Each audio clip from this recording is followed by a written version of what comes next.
Hi అండి, అందరికీ good afternoon. ఈరోజు కూరకాడ అయితే అన్నం తింటున్నాం. బెండకాయ కూర మాదైతే ఈరోజు. మరి మీరు తిన్నారా లేదా కామెంట్ చేయండి.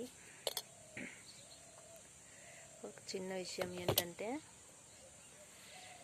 శ్మశానానికి మోసుకెళ్తున్న శవాన్ని శ్మశానం ఓ మాట అడిగిందంట. అదేంటంటే,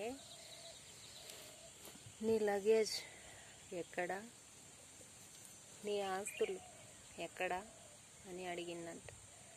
దానికి శవం ఏం సమాధానం చెప్పిందంటే, నేను నాపై ఉన్న బట్టలు తప్ప నా వెంట ఒక్క పీచుక పుల్ల కూడా తీసుకురాలేదు అని చెప్పిందంట. మరి శ్మశానం ఏమన్నదంటే, మీ వారు నీ కోసం పెట్టుకునే కన్నీరే నీ లగేజ్, నీపై చూపించే ప్రేమలే నీ ఆస్తులు, మరి ఇంతకు మించి ఇంకేం కావాలి నీకు అందంట. అప్పుడు శవానికి ఆనందం అనిపించిందంట. కాబట్టి ఉన్నన్ని రోజులు ఆస్తులు, డబ్బులు, అంతస్తులు సంపాదించుకోలేకపోయినా కనీసం ప్రేమానురాగాలు సంపాదించుకుంటే అవి మన జీవితకాలం మన గుండెల్లో పెట్టుకుని చూసుకునేలాగా చేస్తాయి.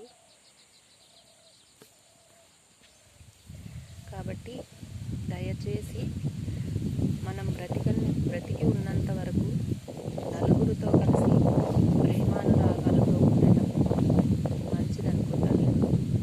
ఎందుకంటే మన డబ్బులు, మన ఆస్తులు మన వెంట రావు. మన వెంట వచ్చేదంటూ మన ప్రేమానురాగాలే. కాబట్టి ఉన్నన్ని రోజులు ప్రేమానురాగాలు సంపాదించుకోవాలి.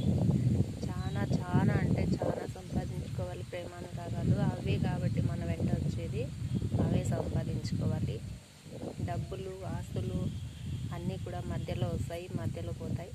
ప్రేమానురాగాలు అయితే చిరకాలం, జీవితకాలం చిరస్థాయిలో నిలుస్తాయి ప్రేమానురాగాలు.